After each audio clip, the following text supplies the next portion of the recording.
Invité d'un monde d'idées aujourd'hui, l'islamologue Tariq Ramadan. Je ne sais pas si vous avez lu Soumission, le dernier livre de Michel Houellebecq. Si tel n'est pas le cas, je vais vous le résumer grossièrement. Il raconte l'arrivée au pouvoir en France d'un président musulman et qui va instituer une république islamiste en France. Ce scénario, Tariq Ramadan, pour vous, c'est une farce, un rêve ou un cauchemar ? C'est une farce. Et je prends cela comme un roman qui va un tout petit peu surfer sur la peur des gens. Ça fait référence, sur le plan du roman, d'une théorie que l'on connaît, qui est celle du grand remplacement, qu'on connaît de Camus, et puis développée de façon un tout petit peu différente par Éric Zemmour. Et pour moi, vous savez que je suis un personnage du roman de Houellebecq, que je perds des élections en l'occurrence, et que c'est un roman qui joue sur la projection romancée, mais en même temps en surfant sur des peurs réelles, en imaginant effectivement que les musulmans sont en train de s'infiltrer, sont en train de coloniser, puis que finalement ils vont gagner des élections.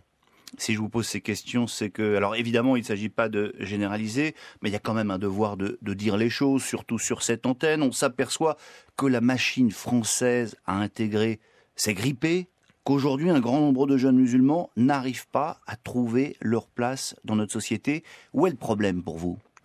Alors écoutez, moi déjà je nuancerais le propos en disant qu'il faut faire attention à ces groupes marginaux qui vont vers la violence. Il ne faudrait pas qu'ils pervertissent notre regard sur l'ensemble du mouvement historique. Et dans le mouvement historique, si on s'arrête aux faits, la machine intégrée, comme vous l'appelez, elle fonctionne en France. Des millions de Français de confession musulmane n'ont aucun problème religieux et culturel en France. Ce que nous voyons par contre, c'est d'autres problèmes. Et je dis souvent au pouvoir public, cesser d'islamiser et d'ethniciser la question sociale. Le problème que nous avons aujourd'hui, il a à voir avec des banlieues, il a à voir avec l'emploi, il a à voir avec la discrimination à l'emploi. C'est juste un problème économique ? C'est essentiellement un problème économique auquel va s'ajouter le fait de l'appartenance. C'est vrai que si vous avez un nom à consonance arabe, vous allez faire face à plus de discrimination. Et donc, en l'occurrence, vous avez un problème socio-économique, mais en amont, le problème n'est pas religieux. Et que si on avait une vraie politique scolaire, si on avait une vraie politique sociale, une vraie politique, j'entends que les politiques en France nous renouent avec la politique et ne fassent pas simplement de nos problèmes des problèmes religieux. Alors c'est la faute des politiques ? Non, c'est pas la faute des politiques, c'est une co-responsabilité. Et c'est ce que je dis également. Je dis aux Français de confession musulmane, cessez de vous positionner en victime. Devenez des sujets de votre histoire. Et ça veut dire quoi, devenir des sujets de votre histoire ? Ça veut dire qu'il faut maintenant vous engager dans l'école.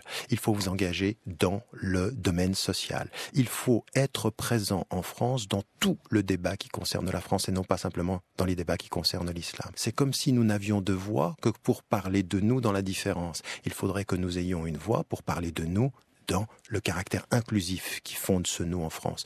Alors justement, Tariq Ramadan, comment s'assumer musulman en France aujourd'hui ? Dans le livre que vous publiez, vous écrivez « Il ne s'agit pas de devenir des musulmans invisibles, acceptés et tolérés grâce à leur invisibilité ».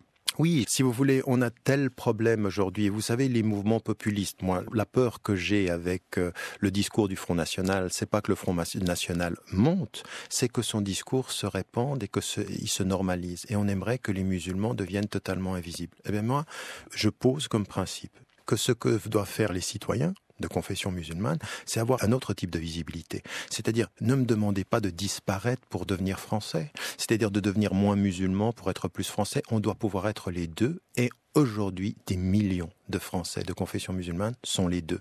Et donc, ça veut dire, de ce point de vue-là, une visibilité qui est celle dont je parlais tout à l'heure, qui est une vraie contribution. D'abord, en commençant par un principe sur lequel il faut qu'on se mette d'accord.